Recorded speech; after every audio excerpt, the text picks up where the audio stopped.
The dark history of Mount Rushmore, gold, greed, and genocide. Mount Rushmore, a towering symbol of American pride, stands proudly against the South Dakota skyline, attracting nearly 3 million of tourists annually. But behind the chiseled faces of these revered presidents lies a far more disturbing narrative, one that echoes with the betrayal of the Great Sioux Nation, stolen lands drenched in the blood of their ancestors, controversial affiliations with the KKK, and disturbing ties to a dark chapter of American history. Today we confront the forgotten stories that linger beneath the surface of one of America's most beloved sculptures, the backstory. Around 10,000 years ago, Native American peoples began living in what we now call the Black Hills, an area in present-day South Dakota. This region was not just a home, but held deep spiritual significance for the Lakota people who came to dominate the area in the 18th century after displacing other tribes. The Black Hills, known as Paha Sapa to the Lakota, were revered as sacred ground. The Lakota, who formed a significant community in this region, believed that the area was central to their origin story, with the Wind Cave in the Black Hills symbolizing their emergence into the world. The Black Hills were not only a geographical landmark, but a spiritual center, and the land was treated with reverence. They called a prominent mountain peak Six Grandfathers, representing the four cardinal directions, the sky above and the earth below, symbolizing the foundational pillars of the universe in Lakota spirituality. The peace and sanctity of the Black Hills were shattered in the 19th century as white settlers began moving westward. Tensions quickly escalated as settlers and prospectors encroached upon the Lakota's territory, often through violent confrontations or coercive negotiations. The U.S. government, eager to secure land for settlers and extract resources, played a crucial role in these encroachments. Government agents frequently negotiated treaties with Native American nations, but these agreements were often made under duress or simply ignored when they became inconvenient for American interests. One of the most significant treaties between the U.S. government and the Lakota was the 1868 Treaty of Fort Laramie. After years of conflict between the U.S. Army and the Lakota, Cheyenne, and Arapaho nations, the treaty was an attempt to establish peace. The U.S. government recognized the Black Hills as part of the Great Sioux Reservation, granting the Lakota exclusive rights to the land and promising that no settlers would enter the area. In exchange, the Lakota agreed to allow U.S. travelers safe passage through the territory. The treaty seemed like a victory for the Lakota, as it affirmed their control over the Black Hills and provided a legal framework to prevent further encroachments by settlers. However, like many treaties before and after, the U.S. government had ulterior motives. The treaty included provisions that promoted assimilation, encouraging the Lakota to abandon their nomadic lifestyle, settle down, and take up farming. This was part of a broader effort by the U.S. government to civilize native peoples, pushing them to adopt white cultural norms and practices. The peace established by the Treaty of Fort Laramie was short-lived. In 1874, General George Armstrong Custer led an expedition into the Black Hills, ostensibly to scout the area for a new military post. However, during the expedition, Custer's men discovered gold, sparking a massive influx of prospectors into the area. Despite the treaty's clear prohibition against white settlement in the Black Hills, the U.S. government did little to stop the prospectors, and the region was quickly overrun. The U.S. government, realizing the economic potential of the Black Hills, sought to renegotiate the terms of the treaty to purchase the land from the Lakota. When the Lakota refused, the government took more drastic measures.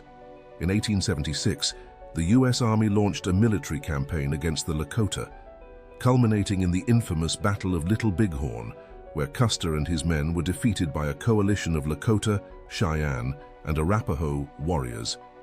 Despite this victory, the Lakota were ultimately unable to hold onto the Black Hills. In 1877, the U.S. government officially seized the land, declaring it open to white settlement. The seizure of the Black Hills was illegal, even by the standards of U.S. law, as it violated the terms of the 1868 treaty. The Lakota were left with no recourse, and their sacred land was lost to them. After the Black Hills were taken, the U.S. government intensified its efforts to assimilate native peoples into white society. This period saw the rise of policies designed to erase native cultures and identities, including the establishment of boarding schools, where native children were forced to abandon their languages, traditions, and religions. These schools were part of a broader strategy to kill the Indian, save the man, as one proponent of the policy famously put it. At the same time, native peoples were confined to reservations, where they were often subjected to harsh conditions, poverty, and government control. The Lakota and other tribes struggled to maintain their cultural practices and way of life under these oppressive conditions. The construction of Mount Rushmore. The idea of a monumental tribute to U.S. presidents began in 1923, spearheaded by South Dakota's state historian, Jonah Leroy Doane Robinson.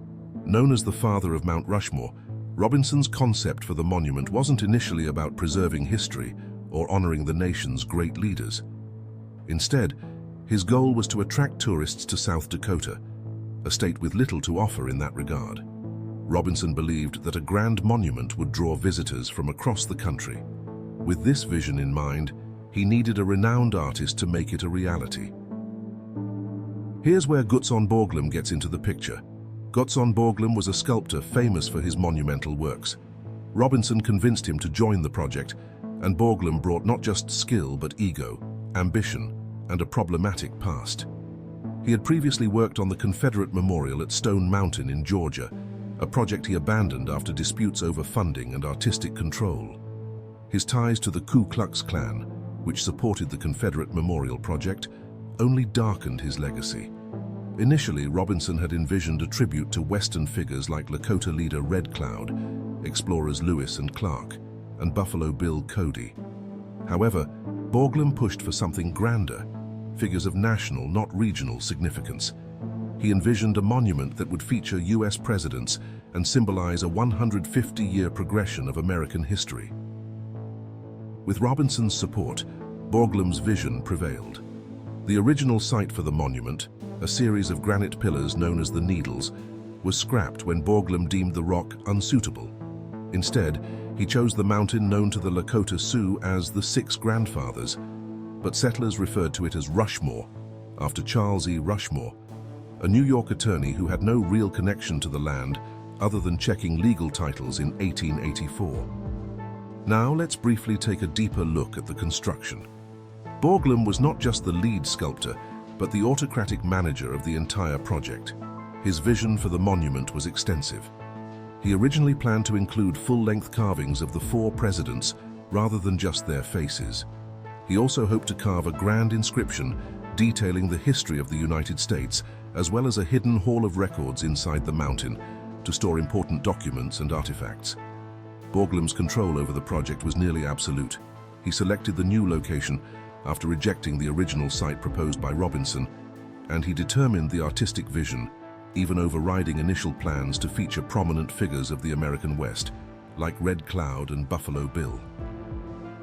Borglum managed a large team of workers, most of whom were local miners, ranchers, and laborers from South Dakota.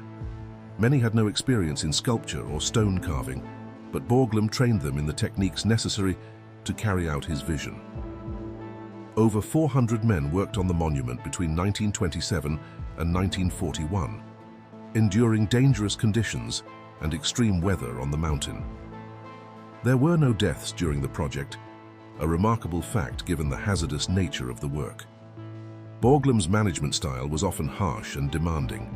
He was known for his temper and was notorious for firing workers who did not meet his expectations. He believed the project was not just a job, but a national mission, and his authoritarian approach reflected this belief. Workers were expected to execute his orders with precision, and any deviation from his plan was met with swift discipline. The scale of the Mount Rushmore project required innovative tools and methods that had never been applied to sculpture on such a grand scale before. While most sculptures of the time were created using chisels and hammers, the sheer size of Mount Rushmore necessitated the use of more industrial techniques. The most important tool used in the carving of Mount Rushmore was dynamite. The mountain, composed of solid granite, required large sections to be blasted away before any detailed carving could take place.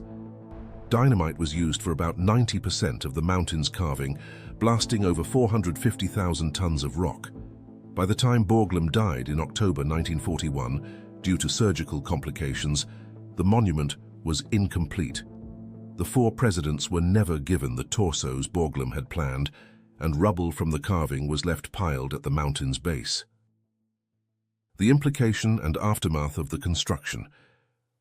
To the Lakota people, the carving of Mount Rushmore was a desecration of sacred land.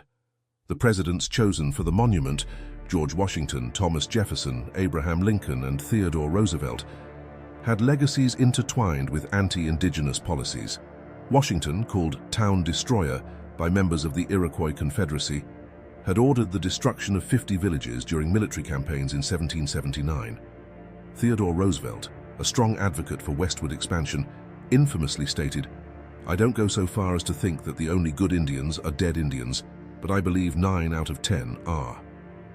Construction continued despite these darker undertones. In 1980, after decades of pushing back against broken promises, the Sioux Nation sued the US government for violating their treaty. The Supreme Court ruled that the Black Hills had been illegally taken and awarded the Sioux compensation, now totaling over $1 billion. But in a striking gesture of principle, the Sioux refused the money, standing by their conviction that the Black Hills were never for sale. The question of what should happen to Mount Rushmore and the Black Hills remains unresolved. Opinions range widely. Some natives and tribal leaders believe Mount Rushmore should be dismantled. Others see it as an emblem of American patriotism and a crucial part of South Dakota's economy. Many Lakota insist the US should honor the 1868 treaty and return the land to their communities. A more moderate proposal is co-management between the Lakota and the US government, but for now, no changes are in motion. This isn't an isolated case. The US has a long history of breaking treaties with indigenous nations. The struggle to honor those promises has been a multi-generational battle, marked by some victories but much unfinished work. And as time passes, the faces etched into Six Grandfathers Mountain, a reminder of a troubled legacy, will continue to gaze across the Black Hills, a land they were never meant to claim. While Mount Rushmore today is celebrated by many as a symbol of American greatness, the monument remains a controversial symbol of stolen land and the brutal history of America's treatment of indigenous peoples. That's it for today's video. I hope you enjoyed it and found it informative. Now, I want to hear from you. What do you think about Mount Rushmore? Did we miss anything important? Share your thoughts in the comments below.